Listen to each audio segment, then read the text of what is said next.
Vinton, Virginia, una típica ciudad americana enclavada en las montañas Blue Ridge. Para sus 8.000 habitantes, la violencia es algo que solo se ve en las películas o en las noticias de las grandes ciudades. Es esa clase de sitio donde todos se conocen. Están atentos por si les necesitan y saben lo que pasa en casa del vecino. La ilusión de seguridad se rompe para siempre en agosto de 1994. A primera hora de la mañana, un habitante de Vinton descubre que la casa de un vecino está en llamas. Reza porque la joven familia que vive allí no esté dentro. ¿Hay alguien ahí? A los pocos minutos llega la ayuda y los bomberos voluntarios entran con dificultad en el edificio.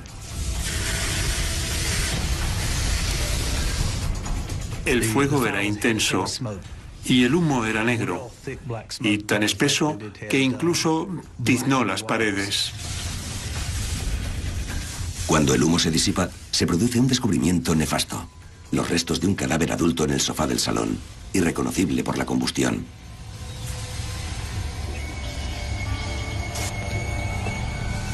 En el primer dormitorio encuentran a la segunda víctima. Hay una pistola a sus pies.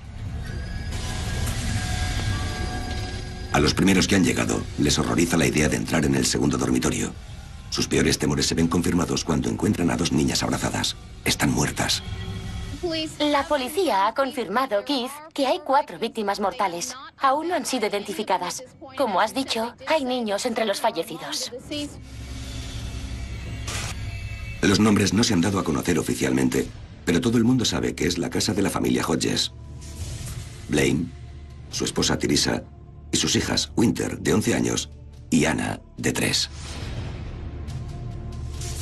Todos muertos en su casa carbonizada. Lo normal era suponer que se trataba de una terrible tragedia, pero nada más. Que de un modo u otro durante la noche, la casa se había incendiado y la familia había muerto en el incendio. Era sencillo y tan trágico que te partía el corazón.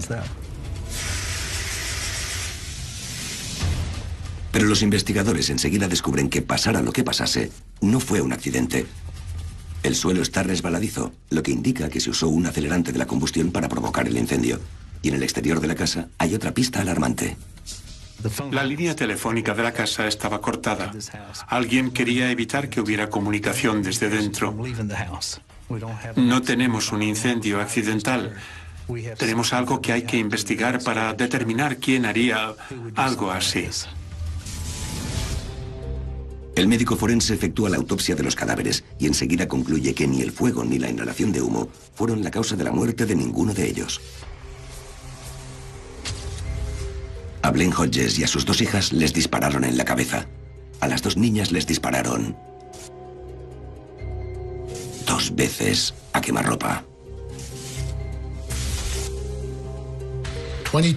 Pude extraer balas del calibre 22 de la niña cuya autopsia realicé. Y era obvio que la boca de la pistola estaba a pocos centímetros de la cabeza cuando le dispararon. El cuarto cadáver está tan carbonizado que es difícil de identificar.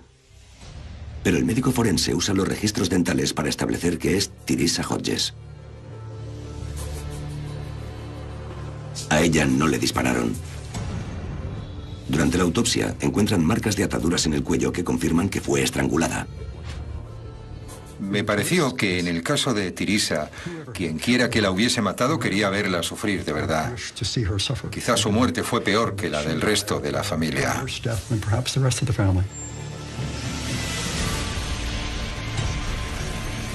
Después de matar a las niñas en el piso de arriba, el asesino volvió abajo y roció a Teresa con un acelerante, esperando que un fuego abrasador destruyera todas las pruebas de la terrible matanza. Parecía que el fuego se había concentrado en la planta baja, con la esperanza de que engulliera la casa y de que todo cayera. Mientras los investigadores intentan encajar las piezas del puzzle, la ciudad trata de lidiar con esta pérdida incomprensible. En una comunidad pequeña todo el mundo se conoce, y cuando esto ocurrió fue una noticia devastadora. ¿Cómo podía suceder algo así? que mataran a los padres y también a las niñas. Ahora muy alta, venga. Blaine y Teresa Hodges vivían en Vinton desde hacía mucho tiempo. Llevaban 12 años casados e iban a menudo a la iglesia del barrio, donde casi nunca se perdían una misa. Si ves la foto de la familia, es la idea que todos tenemos de la familia perfecta. Anna y Winter Hodges, sobre todo Winter, eran una delicia para la familia y para los vecinos. Teresa era famosa por ser una esposa y madre abnegada. Blaine era un padre y amigo digno de confianza, siempre dispuesto a ayudar cuando fuera necesario. Blaine trabajaba en la oficina de correos. Todos le conocían como el tipo del mostrador al que le compraban los sellos. La gente pensaba que formaban una familia genial.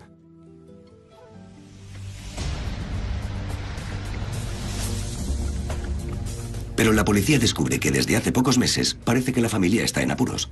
El día antes del incendio no habían ido a la iglesia, aunque acostumbraban a ir todos los domingos, y los vecinos habían oído que Blaine había perdido su empleo en la oficina de correos hacía poco.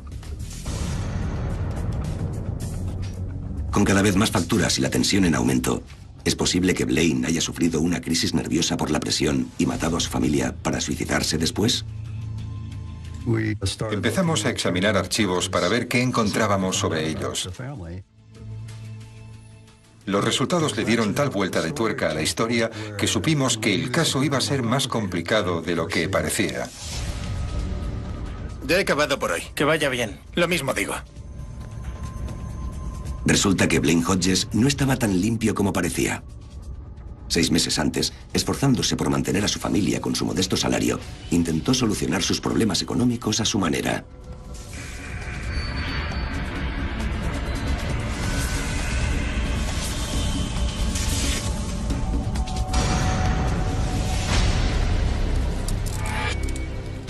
Blaine había malversado dinero de la oficina de correos y alguien lo denunció a la policía.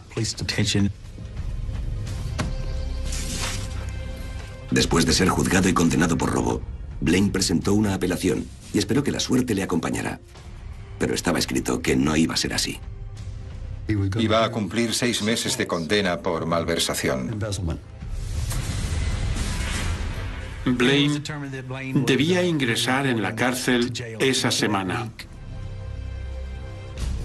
Con su reputación por tierra, la economía familiar descompuesta y a falta de días para ingresar en prisión, quizá Blaine se imaginó que era mejor desaparecer para siempre que ir a la cárcel. La pistola que hallaron a sus pies indica que se trata de un trágico caso de asesinato y suicidio. Pero la policía descubrirá que una historia mucho más siniestra se oculta bajo la superficie.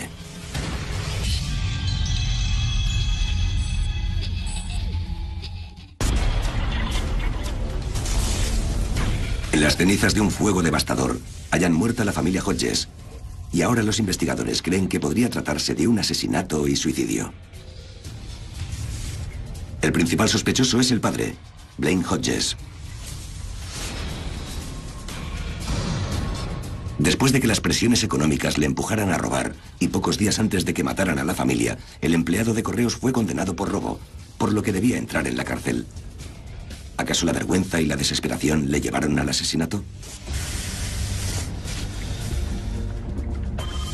Una llamada del médico forense echa por tierra esta teoría y plantea nuevas y extrañas preguntas sobre la masacre de los Hodges.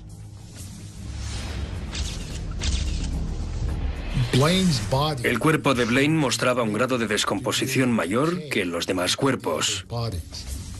Y eso indicaba que hacía más tiempo que había muerto. Al principio se creyó que había matado a su familia y después se había pegado un tiro. Pero parecía llevar más tiempo muerto que las demás. Los de balística también revelan que habría sido imposible que la pistola cayera donde la encontraron si Blaine se hubiera matado de un disparo. Y hay otro problema. Alguien ha sacado el cañón del arma. El hecho de que la pistola que había junto al cadáver no tuviera cañón y que sin embargo la bala tuviera marcas estriadas, indicaba que otra persona la había puesto allí. Esta nueva prueba elimina a Blaine Hodges de la lista de sospechosos, pero el cañón desaparecido hace que al equipo forense le sea imposible confirmar que la pistola es la verdadera arma homicida. Ahora la policía busca a un asesino frío y metódico, lo bastante listo como para intentar cargarle la culpa a Blaine. Incluso podría ser un asesino a sueldo profesional. Cuando te das cuenta de que habían disparado en la cabeza a 3 de las 4 víctimas, desde luego suena a un ajuste de cuentas entre bandas. Alguien se la tenía jurada a la familia. Y para su sorpresa, los investigadores hallan una relación con el crimen de la gran ciudad justo en la familia de Teresa. Su hermanastro más joven tiene una larga lista de antecedentes penales. El hermano de Teresa tuvo conexiones indirectas con el tráfico de drogas y estaba cumpliendo condena por muchos delitos graves. Ahí había una sospecha. También jugaba en ambos lados de la ley. Trabajaba a tiempo completo como informador del Departamento para la Lucha contra la Droga como soplón de sus conexiones con el narcotráfico. La policía especula que los asesinatos podrían haber sido actos de venganza de alguien al que el hermano traicionó. Pero esta teoría acaba finalmente en nada.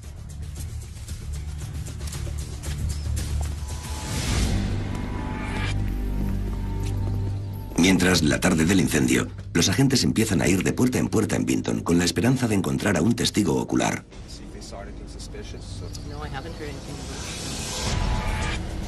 Al día siguiente, el teniente Vogt y su equipo montan un control de carretera cerca de la casa de los Hodges a las 4 de la mañana, hacia la misma hora en que se declaró el incendio. La mayoría de la gente sale a trabajar cada mañana a la misma hora, a minuto más, minuto menos, y siempre sigue la misma ruta. Confían en que alguna persona de las que salen a trabajar cada día viera algo y pueda ayudar en la investigación. Su estrategia da resultado. Encontramos a una persona que afirmó que aquella mañana pasaba por allí y una camioneta salió de la entrada de la casa o cerca de ella y observó que la conducían de modo temerario. Es una pista convincente, pero las camionetas blancas abundan en Virginia y sin una matrícula no hay forma de localizarla. Así que la búsqueda de pistas continúa. Íbamos a cada casa cercana al lugar en cuestión. Llamábamos a la puerta y hacíamos preguntas generales del tipo: ¿conoce a la gente que vivía en esa casa? Una vecina menciona a un hombre mayor y amable al que había visto a menudo en casa de los Hodges, aunque no sabe cómo se llama. Ella creía que era el abuelo. Supongo que su aspecto concordaba con el estereotipo de un abuelo. Siempre estaba allí, o con las niñas en el jardín trasero, o con Blaine. Tras investigar un poco más, descubren que el hombre se llama Earl Bramblett y es un viejo amigo de Blaine. Blaine y Earl se conocían desde que el primero iba al instituto. Earl Bramblett era entrenador voluntario de atletismo. Bramblett se marchó de casa a edad temprana para huir de un padre alcohólico y nunca logró establecerse en un sitio por mucho tiempo. Este hombre solitario, callado y dulce, trabajaba por su cuenta como serigrafista y vagaba sin rumbo de un lugar a otro. Pero tras volver a contactar con Blaine Hodges, empezó a ayudarles por casa, haciendo trabajitos o cuidando a las niñas en ocasiones. Con el tiempo pasó a ser parte de la familia y a menudo se quedaba unos días cuando cambiaba de domicilio. ¿Cuánto tiempo se quedará? Un par de días. Había vivido con ellos y habían pasado bastante tiempo juntos. Como era alguien unido a la familia, la policía quería hablar con él, por supuesto, solo como fuente de información. 2 días después del incendio, la policía encuentra a Earl en la habitación que alquilaba por meses en un motel a 15 minutos de la casa de los Hodges. Van a verle con la esperanza de que arroje luz sobre los asesinatos. Earl Bramblett, policía de Vinton. Quisiéramos hacerle unas preguntas. Sí.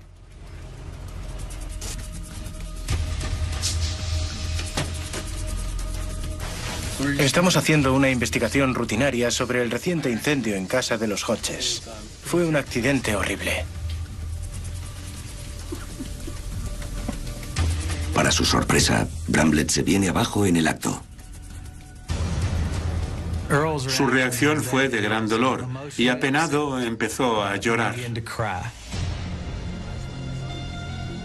Earl explica a los agentes que ha tenido la tentación de suicidarse por las muertes de los Hodges, pero intenta seguir respondiendo a las preguntas.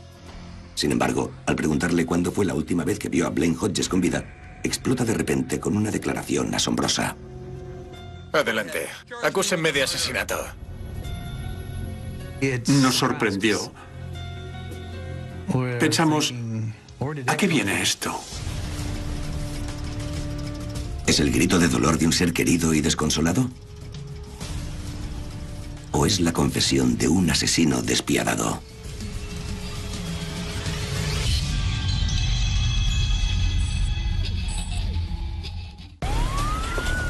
Mientras investigan el cuádruple homicidio de Blaine Hodges, su mujer Teresa y sus hijas Anna y Winter, los agentes se encuentran con un amigo íntimo de la familia llamado Earl Bramblett, que acaba de tener un arrebato emocional desconcertante. Adelante. Acúsenme de asesinato. Esa palabra, asesinato, llama la atención de los agentes de inmediato. Nadie salvo la policía sabe que los Hodges han sido víctimas de un crimen. Earl solo había sido informado de que la familia había fallecido en el incendio. ¿Por qué iba a hacer una declaración así? ¿Por qué iba a incluir esa palabra sin tener información de la policía sobre lo que había ocurrido realmente? Por otra parte, no es sorprendente que un solitario como él esté deshecho de dolor. Con el tiempo, se había convertido en parte de la familia Hodges. Había visto crecer a las niñas mientras ayudaba a Blaine y a Teresa por la casa cuando no trabajaba de serigrafista. Hola, ¿qué tal? Me alegro de verte. Este hombre dulce, que antes era un solitario, pasaba tanto tiempo con los Hodges que no es extraño que fuera una de las últimas personas que los vio con vida. El fin de semana en que se declaró el incendio en casa de los Hodges, Earl Bramblett llevó a Teresa y a las niñas al Parque Nacional de Blue Ridge, donde un guarda forestal les vio y se fijó en el grupo, que estaba disfrutando inocentemente de aquel día de finales de verano. Que tengan un buen día. Gracias. Parece imposible que este viejo amigo sea ahora sospechoso de masacrar a la familia que tanto quería. Pero la policía sabe que debe considerar todas las posibilidades. Tras el arrebato inicial de Earl, la policía le cita para interrogarle en comisaría. Pero no se presenta. Dada su intensa pena, a los investigadores les preocupa que pretenda suicidarse. O quizás sabe más de lo que da a entender.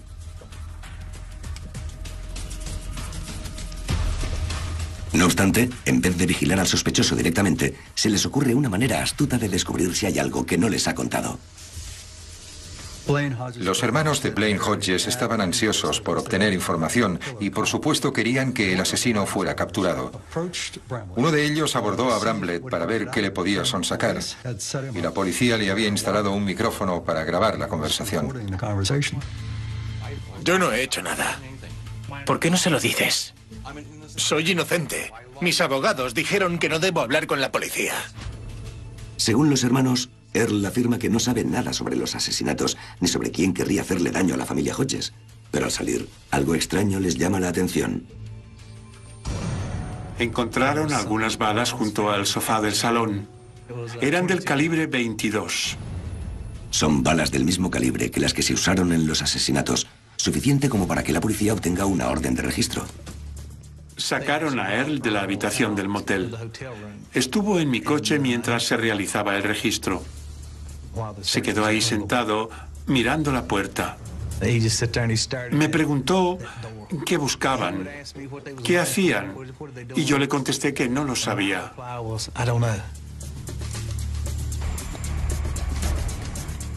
Dentro todo parece normal. Los investigadores encuentran unas cuantas fotos de Bramblett con la familia Hodges que se han tomado a lo largo de los años, lo que confirma lo unidos que estaban, pero no hay ninguna pistola humeante. Su camioneta blanca coincide con la descripción que dio la testigo en el control de carretera. Y están esas balas del calibre 22 en el suelo. Sin embargo, aunque todo resulta muy sospechoso, solo son pruebas circunstanciales y no bastan para arrestarle. Simplemente poseía un calibre determinado. Y hay mucha gente que tiene munición de ese calibre en concreto. La policía se incauta de las balas, pero es poco probable que puedan cotejarlas con los fragmentos que se han extraído de los cadáveres. Los investigadores frustrados No pueden hacer nada con Bramblett hasta que descubran más pistas.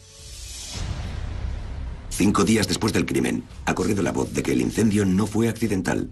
Un asesino anda suelto. Se divulgaba la historia casi cada noche en las noticias locales.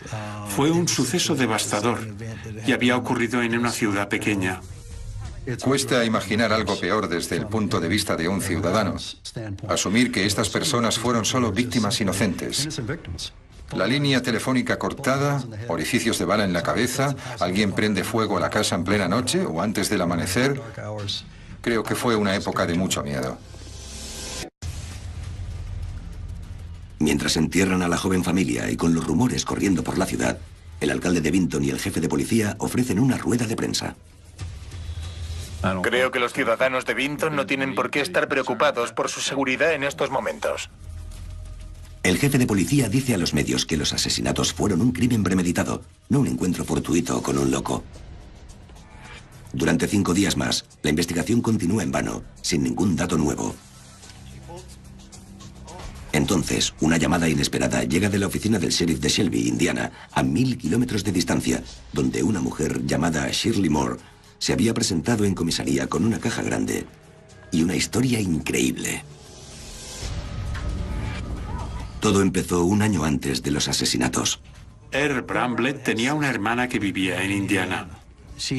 Ella declaró que Earl la había visitado y le había dado una caja cerrada. Escucha, si algún día me pasa algo, lleva esto a la policía enseguida, ¿entendido? Pero no la abras, ¿vale? No la abras. Vale, no la abriré. Shirley acepta guardar la caja, sin olvidar las instrucciones de su hermano. Entonces oye las noticias sobre las muertes de Vinton. Se enteró del incidente de los Hodges y de que el nombre de Earl había surgido. Y pensó que le podía pasar algo malo a su hermano. Shirley intenta ponerse en contacto con su hermano, pero no lo consigue. Así que decide que ha llegado la hora de cumplir con sus instrucciones y entrega la caja a la policía. Otro investigador y yo volamos a Indiana y nos reunimos con el sheriff de su oficina. Nos llevaron a ver a la hermana de Earl y la interrogamos. Entonces el sheriff nos entregó la caja. Dentro, están a punto de descubrir un cúmulo de horrores que los dejará a todos estupefactos.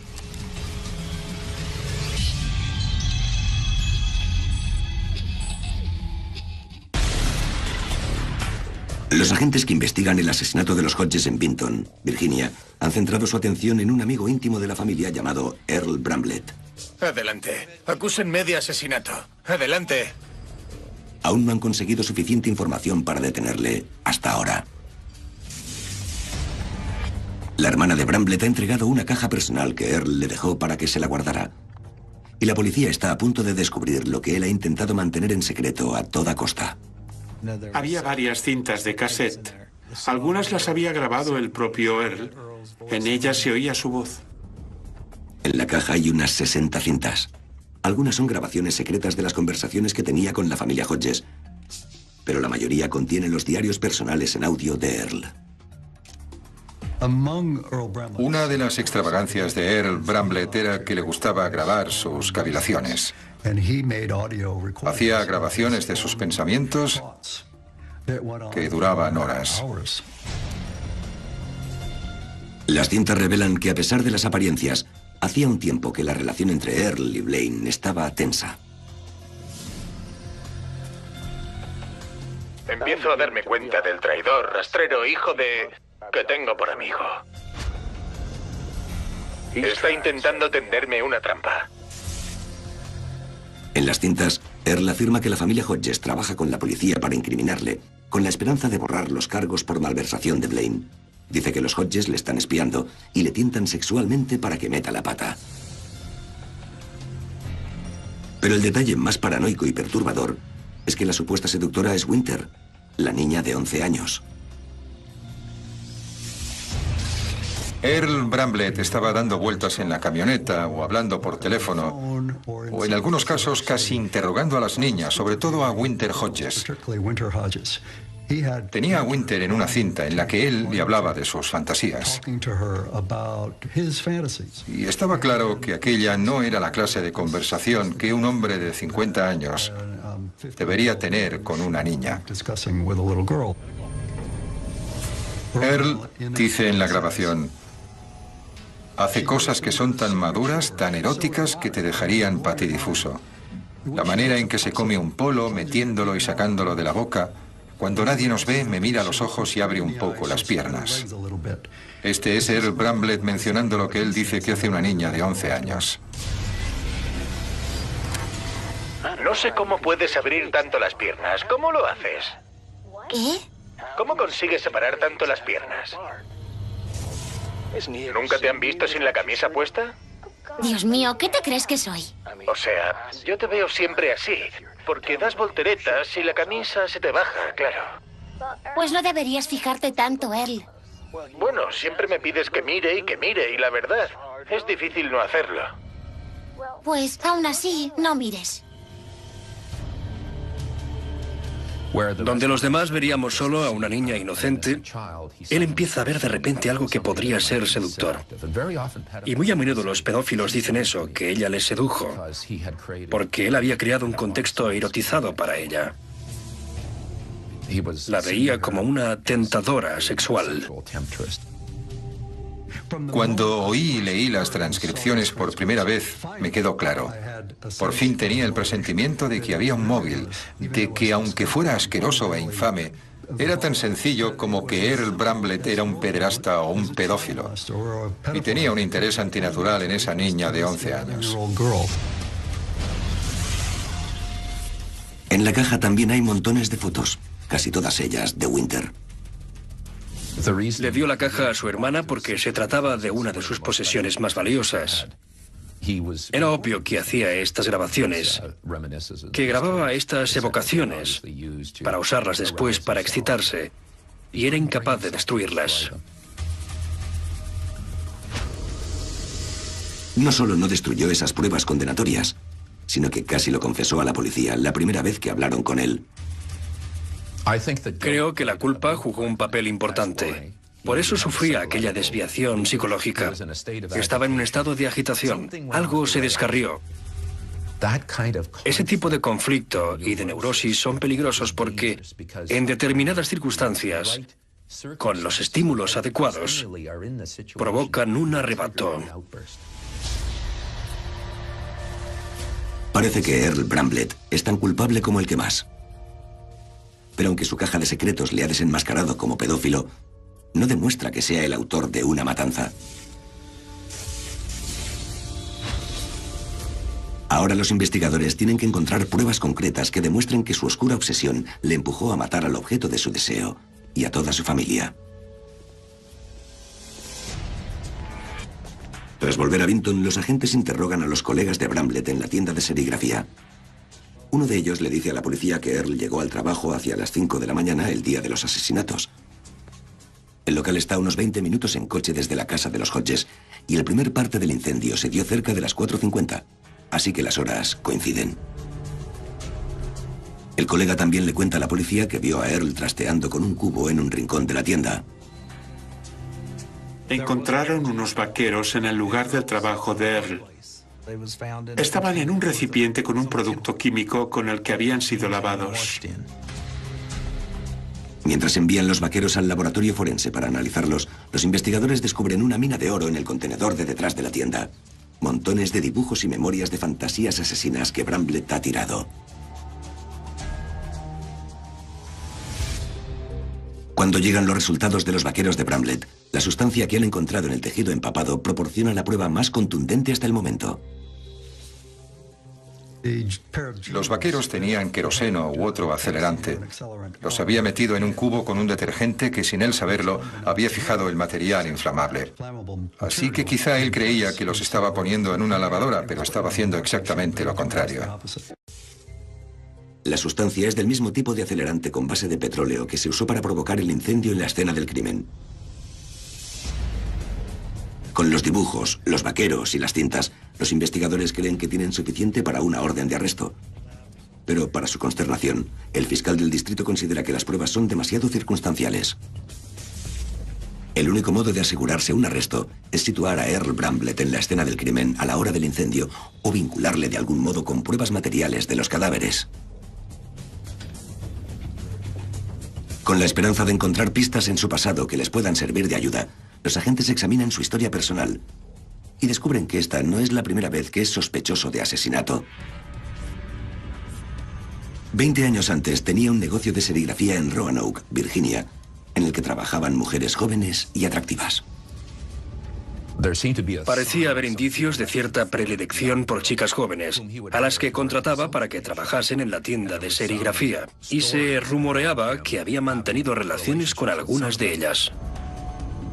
Algunas chicas se quejaban de que Bramblett las tocaba y de que las acariciaba por debajo de la falda. También le habían acusado de abusar de una niña de 10 años, pero le absolvieron del crimen. Entonces, en 1977, dos chicas de 14 años de la ciudad, Tammy Akers y Angela Raider, desaparecieron. Tammy y Angela eran unas chicas rebeldes y alocadas que hacían cosas como robar coches, irse de juerga toda la noche o escaparse de casa. Él entabló una relación con ellas. En aquel entonces, Bramblett fue sospechoso de su desaparición. Quizá Bramblett realmente las secuestró y les hizo algo horrible.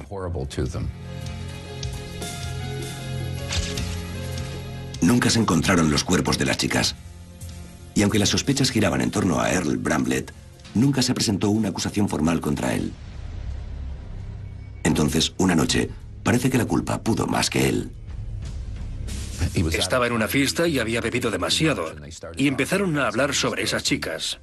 Él se vino abajo y empezó a llorar y a decir, ojalá no le hubiera hecho daño a Tammy. ¿Significaba eso que deseaba no haber tenido relaciones sexuales con ella? ¿O que en realidad era el responsable de su secuestro? Aquello nunca se aclaró. ¿Había matado Bramblett a aquellas chicas para ocultar su enfermiza obsesión? 20 años después, ¿hizo lo mismo aniquilando a la familia Hodges?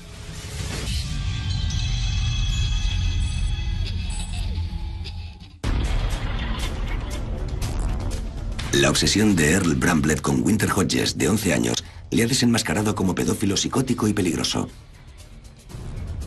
Tras haber logrado ocultar su obsesión durante años, descubrió la familia Hodges su sucio secreto y se enfrentó a él, lo que provocó una furia asesina.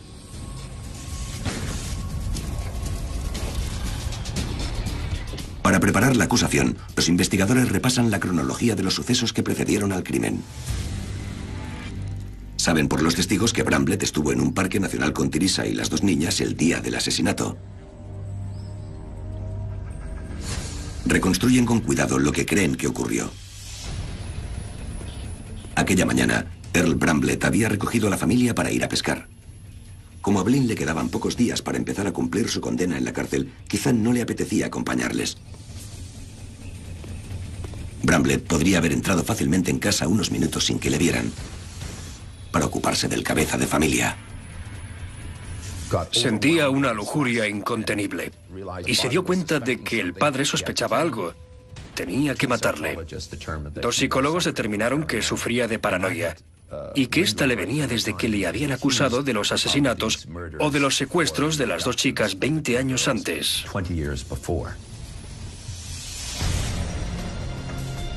Bramblett ya había matado a Blaine Hodges y se las llevó de la casa para ocultar el hecho de que había un cadáver arriba. Cuando la familia volvió a casa al final del día, no sospechaba nada. Earl pudo llevar a cabo la segunda parte de su malvado plan. Las fantasías paranoicas de Bramblett estaban descontroladas. Y entonces pasó a ocuparse de la madre y la estranguló. Con Blaine y Teresa muertos, Bramblett fue por el pasillo hasta la habitación de las niñas. Y acabó con ellas de un tiro en la cabeza.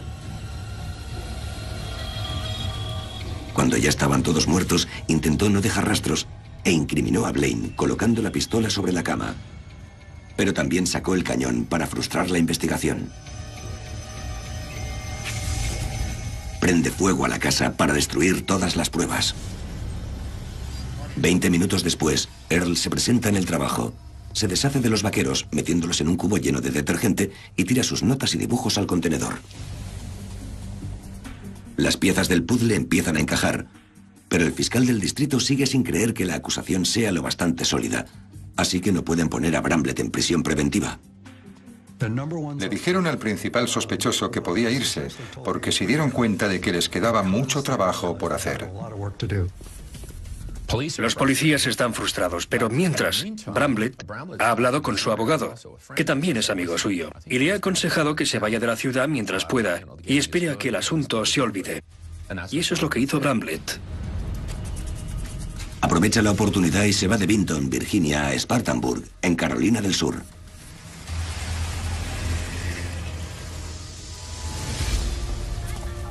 Allí empieza una nueva vida en otra ciudad, con la idea de olvidarlo todo. Durante 2 años la policía vigila sus movimientos mientras sigue trabajando en el caso. Esperan que refrene sus ansias enfermizas el tiempo suficiente para poder llevarle a juicio antes de que ocurra nada más. Tienen que vincular de algún modo a Bramblett directamente con los disparos que mataron a los Hodges, así que los investigadores envían las balas del calibre 22 que encontraron en la furgoneta y los fragmentos de balas que se extrajeron en las autopsias al laboratorio forense del FBI. Tardan meses en llevar a cabo el análisis metalúrgico, pero cuando llegan los resultados, por fin tienen la oportunidad que estaban esperando. Un análisis molecular de las balas demuestra que todas procedían del mismo lote de fabricación. Que las balas se pudieran comparar y que hubiera tal similitud entre los componentes de la fábrica donde las habían hecho, suponía una prueba muy importante. Tras años de frustración, saben que tienen pruebas de que Earl Bramblett compró las balas que se usaron para matar a Blaine y a sus hijas. Y por fin, el fiscal del distrito da el visto bueno a la detención.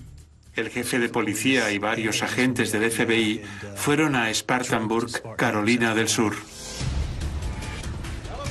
La policía llama a la tienda de serigrafía donde Earl trabaja. Sí. Earl está aquí. Le pregunté si quería hablar con él y me contestó que no, que me quedara al teléfono porque quería hacerme unas preguntas.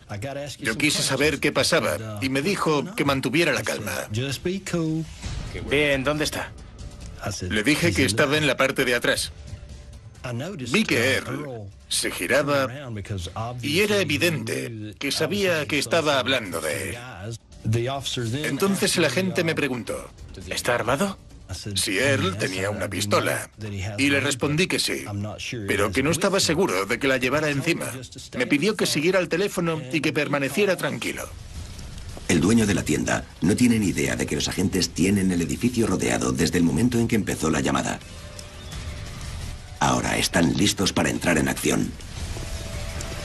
Tírate al suelo ahora mismo, al suelo, las manos sobre la cabeza. Me quedé allí atónito sin dar crédito a lo que veía, mientras el equipo de armas y tácticas especiales irrumpía tanto por la puerta de entrada como por la trasera. Diría que había unos 9 agentes en cada puerta. Empuñaban armas y se abalanzaron sobre él, y en cuestión de segundos ya estaba esposado y fuera de la tienda. En retrospectiva, la extraña conducta de Earl en la tienda ahora parece cobrar sentido. Solía hacer comentarios sobre las niñas y lo adorables que eran, y cómo acudían a verle y a acariciar el perro, y que entonces querían hablar con él, por supuesto, y diría que todo aquello le producía una gran satisfacción. No parecía muy normal que un hombre de esa edad quisiera hacerse amigo de esa forma de niñas desconocidas del barrio. En octubre de 1997, Earl Bramblett por fin comparece ante los tribunales para responder por los asesinatos de la familia Hodges. El jurado solo tarda 1 hora en decidir su culpabilidad y su destino.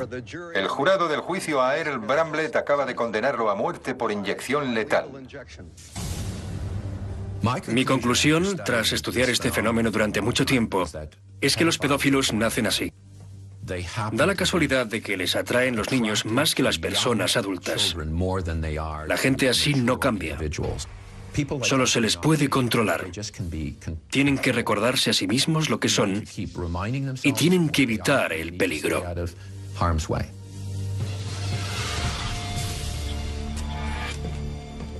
A la edad de 61 años, Earl Bramblett elige la silla eléctrica en vez de la inyección letal.